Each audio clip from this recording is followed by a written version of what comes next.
दीवारों के बीच गांव के बाहरी इलाके में एक पुरानी हवेली खड़ी थी। वह हवेली बहुत बड़ी और भूतिया सी लगती थी, लेकिन उस हवेली की दीवारों में कई सदियों की कहानियां दबी हुई थी। गांव वाले उसे दीवारों के बीच हवेली कहते थे, क्योंकि कहा जाता था कि उस हवेली में कुछ ऐसी बातें छिपी हुई थी जो कोई भी बाहर नहीं ला सकता। लोग कहते थे कि हवेली में कोई भूत प्रेत नहीं थे, लेकिन वहाँ के दीवारों में बहुत कुछ देखा था। हवेली का मालिक एक आदमी जिसका नाम था देवेश का परिवार काफ़ी सालों पहले इस हवेली में रहने आया था, लेकिन उसके बाद कुछ अजीब घटनाएं घटने लगी।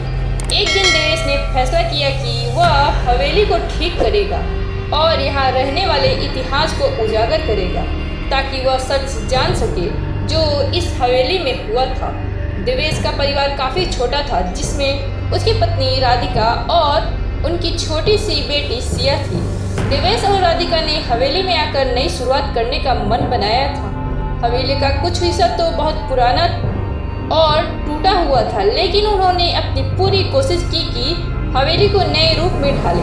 सिया, जो एक छोटी सी लड़की थी, उस हवेली में बहुत खुश थी।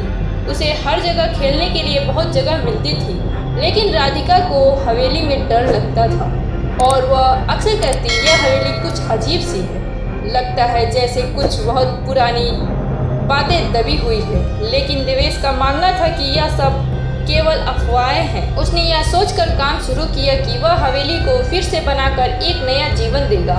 एक दिन जब देवेश अपनी पत्नी और बेटी के साथ हवेली की दीवारें ठीक कर रहा था, उसे दीवारों के अंदर कुछ अजीब सी आवाज़ें सुनाई दी। आवाज़ें कुछ इस तरह की थी जैसे किसी ने चीख मारी हो या फिर किसी ने रोते हुए आवाज़ दी हो। देवेश ने इसे ज़्यादा गंभीरता से नहीं लिया, क्योंकि वह इस हवेली के साथ जुड़ी पुरानी कहानी सिर्फ अफवाह मानता था। एक दिन देवेश और राधिका जब पुरानी हवेली की छत की मरम्मत कर रहे थे, तो उन्होंने एक पुरानी तिजोरी का दरवाज़ा देखा जो अब तक छिपी हुई थी। यह तिजोरी बहुत पुरानी थी और इसके अंदर एक पुराना खजाना या दस्तावेज हो सकते थे। देवेश ने तिजोरी का ताला खोला और उसके अंदर एक बड़ी सी किताब और कुछ तस्वीरें पाई।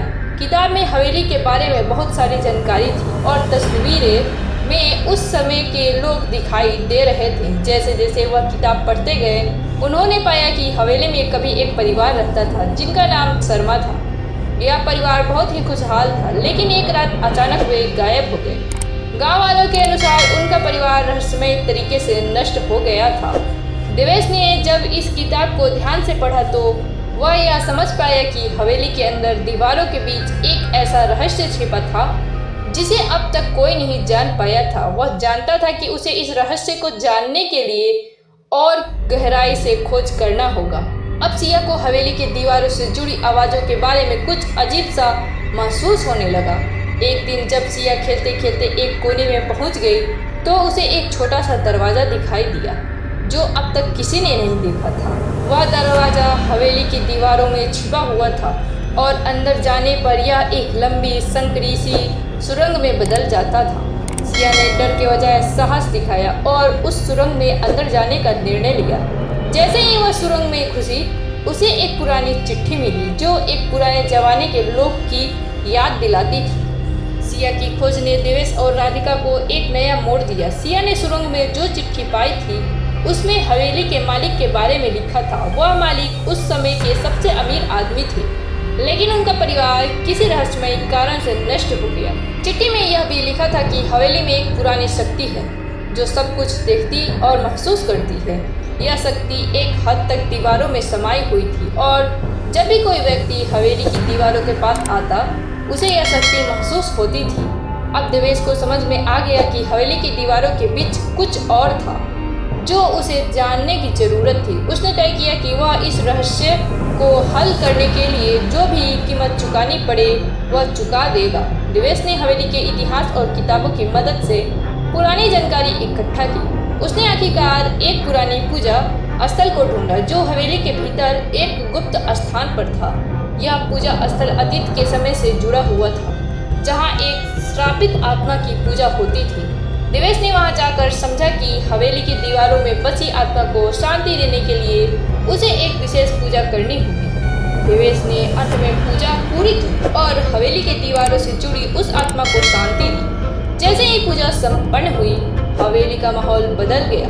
हवेली की दीवारों के बीच जो अजीब आवाजें और घटनाएं हो रही थी, वे अब समाप्त हो गई। देवेश और उसका परिवार अब हवेली में शांति से रह सकते थे। यह कहानी एक परिवार की थी जो एक पुराने रहस्य को जानने के बाद अपनी जिंदगी को एक नई दिशा देता है।